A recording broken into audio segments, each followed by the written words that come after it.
जय तेलंगाना। भी पीछे से आवाज नहीं आ रही है।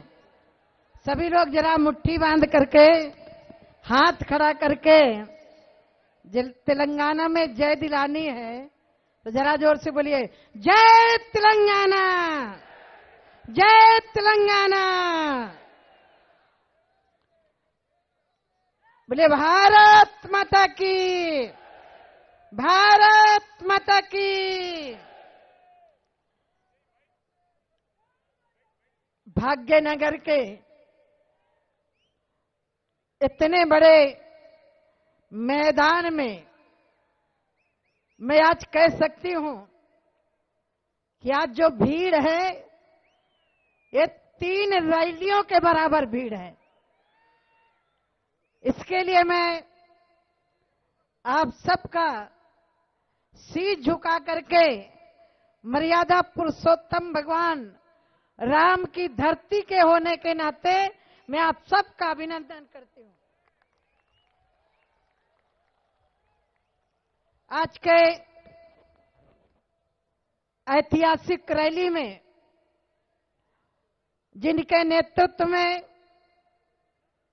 तेलंगाना की जनता ने परिवर्तन करने का मन बना लिया है, ऐसे पार्लियामेंट में हमारे सहयोगी बंटी संजय जी प्रदेश अध्यक्ष जी का ताली बजा करके जरा स्वागत करिए। हिंदी समझ में आ रही है? पक्का? पीछे वालों को आ रही है? हमारे इसके पहले पूर्व अध्यक्ष ओबीसी मोर्चा के राष्ट्रीय अध्यक्ष उत्तर प्रदेश से सांसद राज्यसभा डॉक्टर लक्ष्मण जी, श्रीमती डीके वरुणा जी, राष्ट्रीय सेक्रेटरी चले गए मुरलीधरन जी चले गए जी, श्री जी मोहन राव जी पार्लियामेंट में 2014 से, आवाज सही रखो भाई, 2014 से 19 तक हमारे सदन में सहयोगी रहे आदरणीय जितेंद्र रेड्डी जी, प्रभाकर जी, आदरणीय रामचंद्र राव जी, श्री प्रोफेसर रेड्डी जी, प्रदीप कुमार जी, कुमारी बंगारू श्रुति जी, श्री मनोहर रेड्डी जिनके नेतृत्व में पूरी यात्रा की व्यवस्था देख रहे हैं, उनकी पूरी टीम को मैं बधाई देती हूं। श्री रघुनंदन राव जी एमएलए, श्री विवेक जी,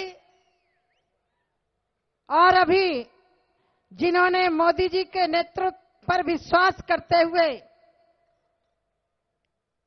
कांग्रेस को छोड़ करके भारतीय जनता पार्टी में आए, श्री राम गोपाल जी का सभी लोग पार्टी की तरफ से हार्दिक स्वागत अभिनंदन करते हैं। मंच पर जिनसे मैं बहुत पहले से परिचित हूं, श्री एस राव जी मूर्ति, श्री राम एन जय विंदा जी, श्री देवानंद जी, श्री विश्वनाथन जी, श्री एम श्याम जी तथा मंच पर उपस्थित भारतीय जनता पार्टी के सभी मोर्चों के पार्टी के पदाधिकारीगण, सामने बैठे हुए आप सबको देख करके मैं कह सकती हूं कि ये प्रयागराज की त्रिवेणी है, इस संगम में जहां जनता आई हुई है। सभी नौजवानों का, बहनों का, भाइयों का मैं अभिनंदन करती हूं। मीडिया के पत्रकार साथियों का भी अभिनंदन करती हूं।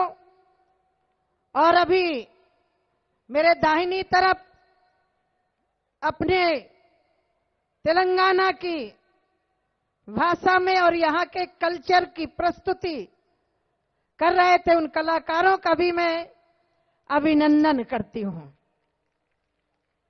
भाइयों बहनों, मैं यहां बहुत पहले भी आई हूं, शायद यहां पुराने लोग होंगे, मालूम होगा। इस भाग्यनगर में आज के 10 साल पहले जैसे आप बैठे हो वैसे ही एक बहुत बड़ा हिंदू सम्मेलन हुआ था, उसमें मुझे बुलाया गया था। उसके बाद से लगातार लक्ष्मण जी के नेतृत्व में यात्रा चली, तब भी मैं आई। अभी 2 महीना पहले 3 दिन इसी रंगारेड्डी जिले में मैं रह करके गई हूं। भाइयों बहनों, मेरे पास विषय बहुत है। मैंने जब इस प्रदेश में 3 दिन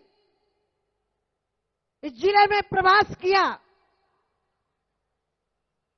यहां की सरकार की कार्यशैली से मुझे अवगत होने का अवसर मिला।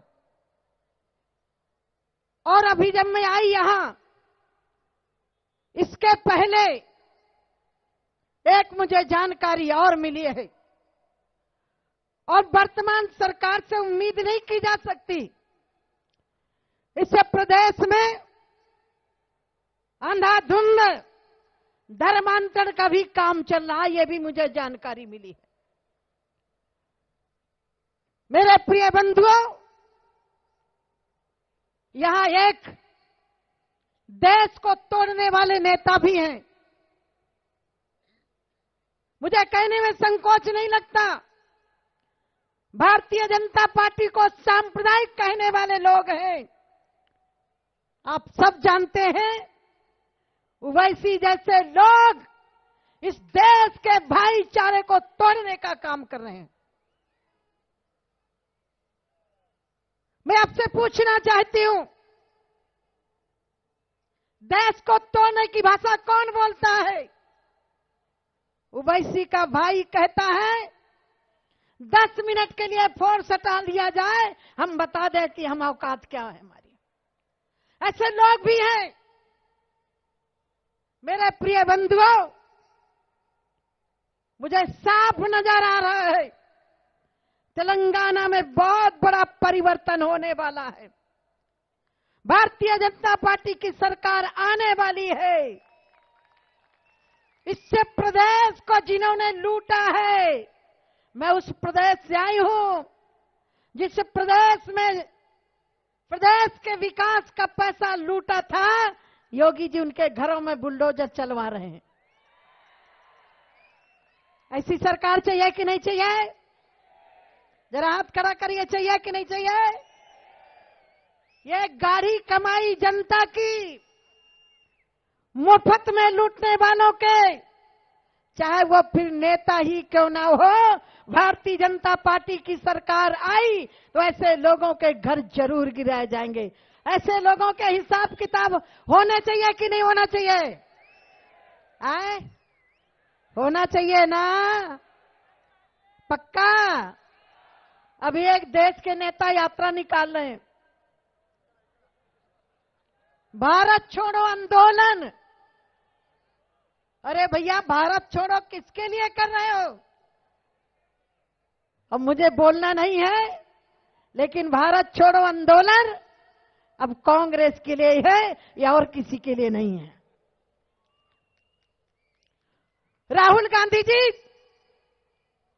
चाहे राहुल गांधी हो, चाहे यहां के मुख्यमंत्री हो, चाहे पश्चिम बंगाल की मुख्यमंत्री हो, चाहे बिहार के मुख्यमंत्री हो, सारे के सारे प्रधानमंत्री बनना चाहते कि नहीं बनना चाहते? आए? चेहरा तो प्रस्तुत कर रहे हैं। रामायण पढ़ी है कि नहीं पढ़ी है? पढ़ी है ना? थोड़ी बहुत तो जानते होंगे ना? सीरियल चला था तो देखा था कि नहीं देखा था? देखा था ना? तो जनकपुरी में धनुष यज्ञ हुआ था, उसमें सारे राजा इकट्ठे होकर के धनुष उठाने के लिए प्रयास कर रहे थे। तो किसी ने पूछा, भैया जब सारे लोग मिलकर उठा रहे हो धनुष टूट गया तो सीता जयमाल किनके डालेंगी? तो बोले अभी उठाएंगे और फिर बाद में लड़ेंगे, एक दूसरे की खोपड़ी फोटेंगे और जो जीतेगा उसको सीता मिलेगी। यही हाल है आज। मोदी जी को हटाने के लिए सारे प्रदेश के परिवारवादी लोग इकट्ठे हो रहे हैं कि नहीं हो रहे? आए मोदी जी के खिलाफ नेता विरोध कर सकते हैं, लेकिन देश की जनता मोदी जी के साथ खड़ी है, तुम कुछ भी नहीं बिगाड़ पाओगे। अब कल्पना करिए, यहां पीएफआई को संरक्षण देने वाले लोग हैं, पीएफआई के ऊपर कार्रवाई होती है तो दर्द नेताओं के पेट में पैदा होता है। देश के तोड़ने वालों के साथ कार्रवाई होनी चाहिए कि नहीं होनी चाहिए? होना चाहिए कि नहीं होना चाहिए? 2014 के पहले ये हैदराबाद सुरक्षित था क्या? है? आतंकवादियों के साए में पूरे भारत में होता था कि बस से सावधान रहना, रेलवे स्टेशन में सावधान रहना, बाजार में सावधान रहना, लावारिस वस्तु में बम हो सकता है। ये होता था कि नहीं होता था? आए? और आज होता था, पत्थर पत्थर दहक रहा था। कश्मीर की घाटी का विस्फोटों से दिल घायल था, बंबई की चौपाटी का। लेकिन मोदी जी ने कहा उग्रवाद का होकर कोई काम नहीं होगा, गद्दारों का इस धरती पर कोई नाम नहीं होगा। मैं आपसे पूछना चाहती हूं, मैं जब राष्ट्रीय कार्य समिति के पहले 3 दिन इस जिले में घूमी, सरपंच जनता के द्वारा चुने जाते हैं कि नहीं चुने जाते? बोलो ना। सरपंचों का चुनाव किस लिए करते हो? कि गांव में विकास हो। लेकिन इस प्रदेश की सरकार, केसीआर की सरकार, उन गांव पंचायतों का पैसा रोक करके रखे हुए है। ऐसी सरकार चाहिए क्या? मैं अभी देख रही थी,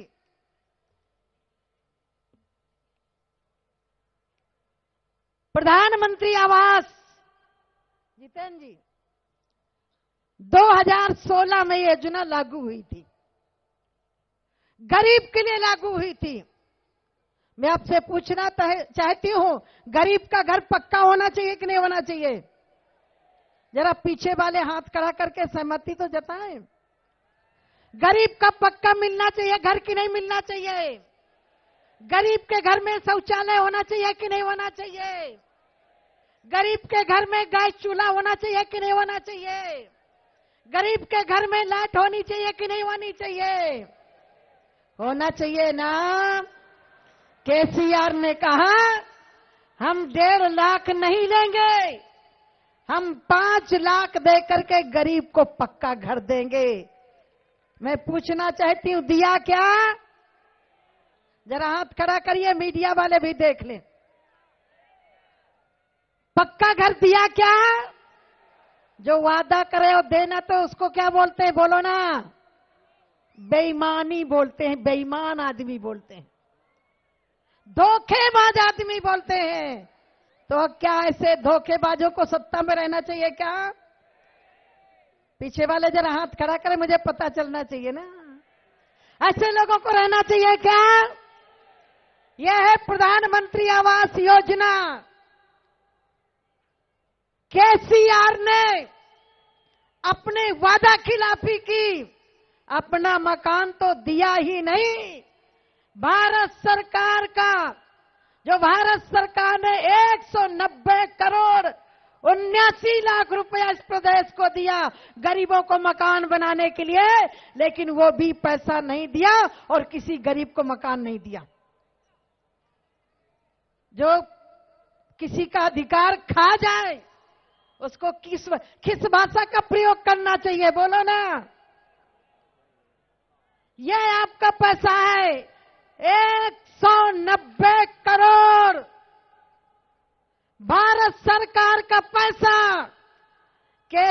सरकार ने ना तो मकान दिया और ना हमारा पैसा लौटाया। मैं इस विभाग की मंत्री हूं। मोदी जी ने 2020 से फ्री में मुफ्त में राशन दिया 80 करोड़ लोगों को। दुर्भाग्य इस प्रदेश में अप्रैल और मई का उन गरीबों का राशन भी रोका जिनको मुफ्त में राशन मिल रहा था। क्या ऐसी सरकार होनी चाहिए क्या? मैं भी गांव में गई। हर व्यक्ति के घर में शौचालय होना चाहिए कि नहीं होना चाहिए? जरा हाथ खड़ा करिए ना। होना चाहिए ना? लेकिन केसीआर की सरकार ने उन गरीबों के शौचालय का पैसा भी खा गई। क्या ऐसी सरकार चाहिए क्या? बोलो ना। उज्ज्वला का क्योंकि डायरेक्ट दे सकते थे इसीलिए उसमें सेंधमारी नहीं कर पाई। और मैं जब गांवों में गई, मोदी जी किसानों को हर साल 6,000 रुपया दे रहे हैं, लेकिन यहां की सरकार डेटा अपलोड नहीं कर रही है। कितना खाओगे भाई? मुझे जानकारी मिली केसीआर के परिवार के 15 लोग सरकार में हैं। ये परिवार के लिए सरकार चुना है आपने कि जनता के लिए? बोलो ना। जनता के लिए सरकार होनी चाहिए ना? ये अब दामाद, भांजा, भाई, भतीजा, चाचा सारे लोग आपका पैसा लूटे। कैसे लोग सत्ता में रहना चाहिए क्या? तो मैं आपसे बोलना चाहती हूं, उठो कृष्ण की तरह तुम्हें भी रण का शंख बजाना होगा। यहां शांति से शांति ना होगी, तुमको चक्र उठाना होगा। खड़े हो गए कि नहीं हो गए? खड़े होना पड़ेगा कि नहीं होना पड़ेगा? मैं एक और रिकॉर्ड देख रही थी। मेरे पास दोनों विभाग है अध्यक्ष जी, खाद्य सार्वजनिक वितरण और ग्रामीण। इस प्रदेश में 15वें वित्त का पैसा भी ग्राम पंचायतों में नहीं जा रहा, उसको भी यहां की सरकार लूट रही है। अच्छा, एक बात मैं आपसे पूछना चाहती हूं। यहां एक नेता है ना, राम जन्मभूमि पर फैसला आया, नेता बौखला गए। मैं नाम नहीं लेती ऐसे लोगों का, लेकिन समझदार के लिए इशारा बहुत होता है। जानते हैं ना, पीएफआई के लोग पकड़े जाते हैं, दर्द किसको होता है? अब आप नाम बोलिए ना। कोई आतंकवादी पकड़ा जाता है तो दर्द किसको होता है? अतीक अहमद का घर गिराया जाता है, दर्द किसको होता है? आए? तो ऐसे लोग रहने चाहिए क्या? पीएफआई तुम्हारे दामाद है क्या? क्यों पीड़ा हो रही है? समाज को तोड़ने वालों का समर्थन करोगे? देश को तोड़ने वालों को समर्थन करोगे? मैं आपको विश्वास दिलाती हूं, जिस दिन भारतीय जनता पार्टी की सरकार आएगी, एक एक करके हिसाब लिया जाएगा। जिसने तेलंगाना का पैसा लूटा है, तेलंगाना का पैसा खाया है, ऐसे लोगों का हिसाब होना चाहिए कि नहीं होना चाहिए? मूलधन अकेले हो कि ब्याज सहित आना चाहिए? जवाब आप दो ना। पूरा ब्याज सहित आना चाहिए ना? आना चाहिए ना? तो ऐसे लोगों के लिए आप एकजुट रहोगे कि नहीं रहोगे? बोलो ना। हम किसी का विरोध नहीं करते। मेरे से लोग कहते हैं साध्वी जी आप मुसलमानों की विरोधी हैं। मैंने कहा हम विरोधी नहीं है। हम लोग तो रसखान के गीत गाते हैं, रहीम के गीत गाते हैं। हम कभी किसी का विरोध नहीं करते। यदि भारतीय जनता पार्टी विरोध करने वाली होती तो भारत के सर्वोच्च पद पर यदि किसी ने बैठाया डॉक्टर अब्दुल कलाम के रूप में, तो भारतीय जनता पार्टी ने बैठाया। कौन कहता है कि हम विरोधी हैं? भारतीय जनता पार्टी के लोग कहते हैं पिछड़ों की विरोधी है, दलितों की विरोधी है, आदिवासियों की विरोधी है, भारतीय जनता पार्टी आदिवासियों की विरोधी होती तो महामहिम डॉक्टर हमारे इसी अभी वर्तमान में सर्वोच्च पद पर अभिषिक्त किया है, तो भारतीय जनता पार्टी ने द्रौपदी मुर्मू को राष्ट्रपति बना करके पद सम्मान दिलाया है। आदरणीय रामनाथ कोविंद जी उस दलित समाज से आते थे, अभी निवर्तमान राष्ट्रपति उसको भारतीय जनता पार्टी ने बैठाया।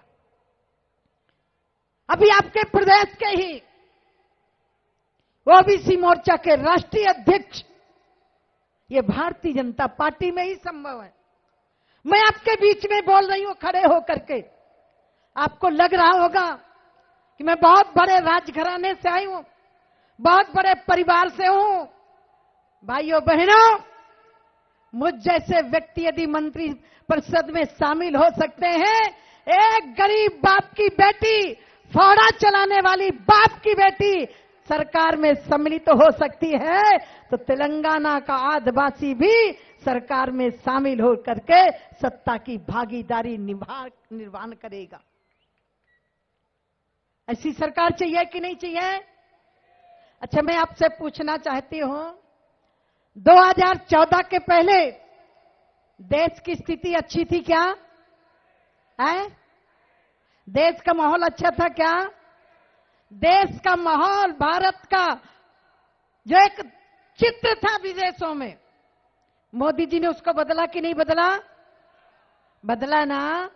मैं आपसे एक बात और पूछ, कोविड आया ना, कोविड ने पूरे देश को प्रभावित किया ना, तेलंगाना तो नहीं प्रभावित हुआ था ना? उसमें गरीब भी प्रभावित था कि नहीं था? अमीर प्रभावित था कि नहीं था? थे ना।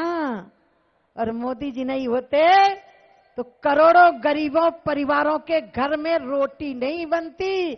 मोदी जी ने घर बैठे लोगों के राशन पहुंचाया। ये काम किया कि नहीं किया? 4 बच्चे मां बाप को रोटी नहीं दे पाते, लेकिन देश के अंदर माननीय प्रधानमंत्री ने 80 करोड़ लोगों को मुफ्त में राशन दिया। कोविड के समय पर दिया कि नहीं दिया? बोलो ना। अच्छा, मैं आपसे एक बात और पूछना चाहती हूं, राहुल गांधी जी यात्रा यहां भी आ रही है क्या?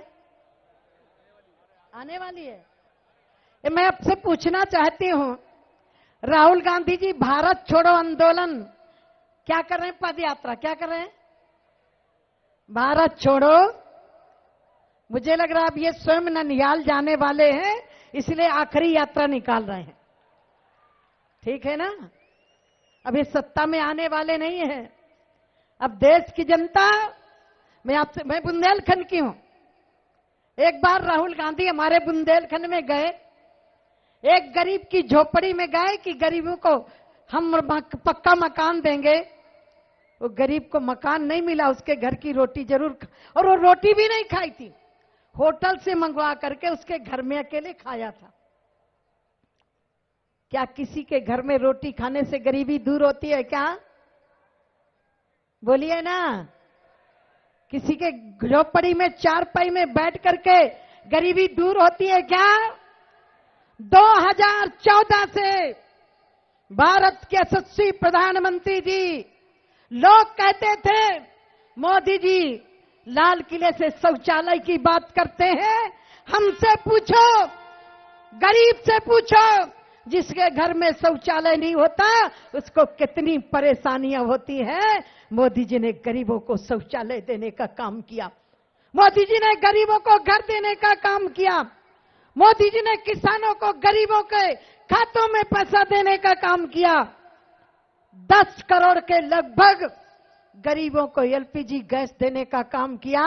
तो मोदी जी ने गलत काम किया क्या? है? अच्छा काम किया है ना? पता नहीं, मुझे संजय जी ने कहा कि मैंने कहा था दीदी को भेजो। मेरी भाषा समझ में आ रही कि नहीं आ रही? पक्का आ रही है ना? मैं कहां से हूं? मैं कहां से हूं? हम नारा लगाते थे राम लला हम आएंगे। आप लोग काफी लोग यहां से भी गए थे जब ढांचा टूटा था। हमारे से लोगों ने, मैं तो वहां थी, लोगों ने कहा साध्वी जी आप लोगों ने ढांचा तोड़ा। हमने कहा हाँ तोड़ा, क्योंकि वो मस्जिद नहीं थी। मर्यादा पुरुषोत्तम भगवान राम को हमें अपमानित करने के लिए मंदिर तोड़ करके मस्जिद बनाई गई थी, इसलिए हमने तोड़ा।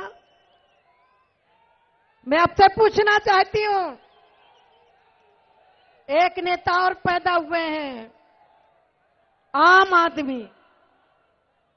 सुना है कि नहीं सुना है? आम आदमी सुना है ना? बेचारे अन्ना हजारे ने आंदोलन किया, आंदोलन भ्रष्टाचार के खिलाफ किया। उसी आंदोलन से निकले अरविंद केजरीवाल, पंजाब में सरकार बनते उनके स्वास्थ्य मंत्री जेल गए, दिल्ली के मंत्री जेल गए। जेल किस लिए गए भाई? पूजा करने के लिए जेल गए हैं, बेईमानी। अच्छा एक बात मैं आपसे पूछती हूं, 2014 से भारतीय जनता पार्टी की सरकार चल रही है, किसी नेता के ऊपर कोई अंगुली नहीं उठा सकता कि किसी नेता ने भ्रष्टाचार किया है। हम पारदर्शिता से काम कर रहे हैं, हम देश हित में काम कर रहे हैं। यही के नेता, कश्मीर के नेता बोलते थे 370 धारा पर हाथ लगाया तो तिरंगा उठाने वाला कोई नहीं मिलेगा। अच्छा मैं आपसे पूछती हूं, ये जो जहां हम बैठे हैं इसको भारत में विलय किसने करवाया था? सरदार वल्लभ भाई, बोलो ना, सरदार वल्लभ भाई किसने मनाया, विलय करवाया था? और यहां की सरकार को हिम्मत नहीं पड़ी कि इसको विलय का महोत्सव मनाया जाए। जब भारतीय जनता पार्टी ने मनाना शुरू किया तो भी नाम लेकर के नहीं किया। किया क्या? नहीं किया ना? क्यों नहीं किया? क्योंकि एक वर्ग नाराज हो जाएगा। ओवैसी ने भी मोटरसाइकिल जुलूस निकाला था, लेकिन उन्होंने भी नाम नहीं लिया था। मैं आपसे पूछना चाहती हूं, कश्मीर की पीड़ा, कश्मीर का दर्द वहां के बासिंदों से पूछो। आजादी के बाद से इस देश का दुर्भाग्य रहा।